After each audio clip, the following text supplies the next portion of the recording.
for our project and expanded it way beyond our original charter. He also split control among a number of other teams in coring, and the focus moved from real-time sensors using C++ to a more application-level approach using Java, which we all hate. The more senior people in the lab started fleeing for robotics work elsewhere. The director, K, was MIA a lot, and the various factions in the project were heading in different directions. Our leadership left for more exciting work and K never replaced them. He did bring in one guy to manage, someone I had worked with in the past and respected greatly.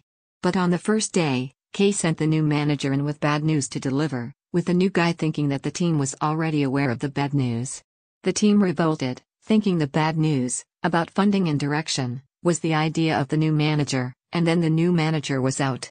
More key people left after that. I pushed myself to the limit to hold everything together.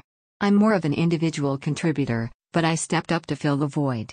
I was liaising between all the various teams. I was mending fences and keeping everything organized. For 5 months I worked 16 hours a day, 7 days a week to keep everything held together and fill the void of the people who left and were not replaced.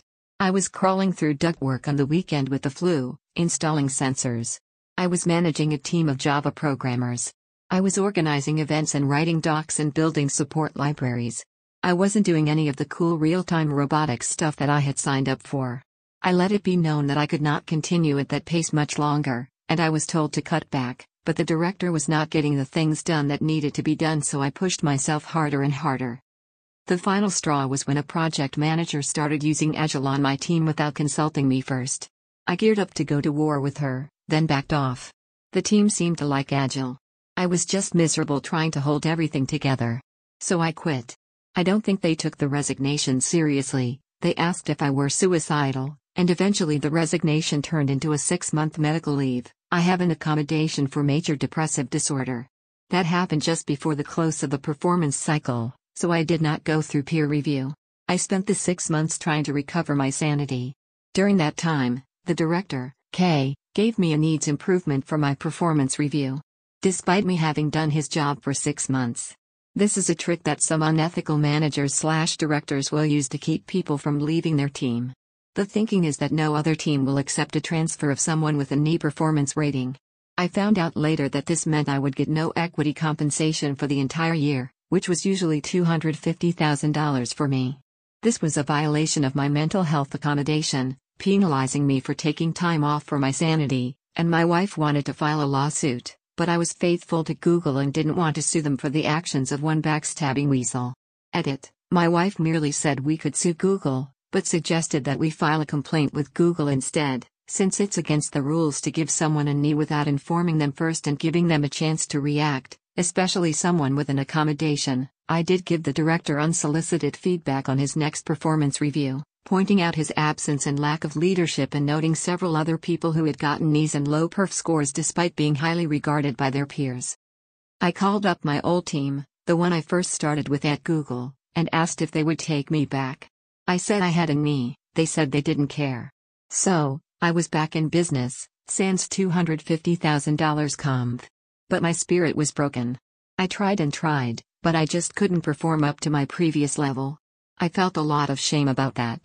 Then, in 2018, both of my parents died, like old people do, which is fine. I took good care of them in their golden years and they had a good run. But that also brought up a lot of early childhood trauma from my mother, and dealing with that was the straw that broke the camel's back. I got slower and slower. I took breaks to sit in the corner of the single-person bathrooms and cry. My new manager, Louise, was amazing and understanding and supportive.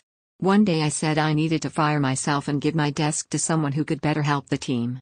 He let me know that I was welcome back in the future, if I wanted to give it another try. Great guy. I miss him. So I left.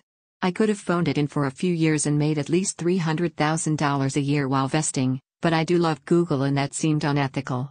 So I left. Google is a fantastic place. A bit more of a big company, which you would expect, given these modern times and the position that Google occupies in society. A small but vocal contingent of sanctimonious ultra-progressives, mostly white kids who got rich quick instead of earning their money the hard way, so I won't miss them, but the upper-level management has been reining in their most egregious efforts lately. I highly recommend Google as a place to work. Just avoid coring. It's a mixed bag.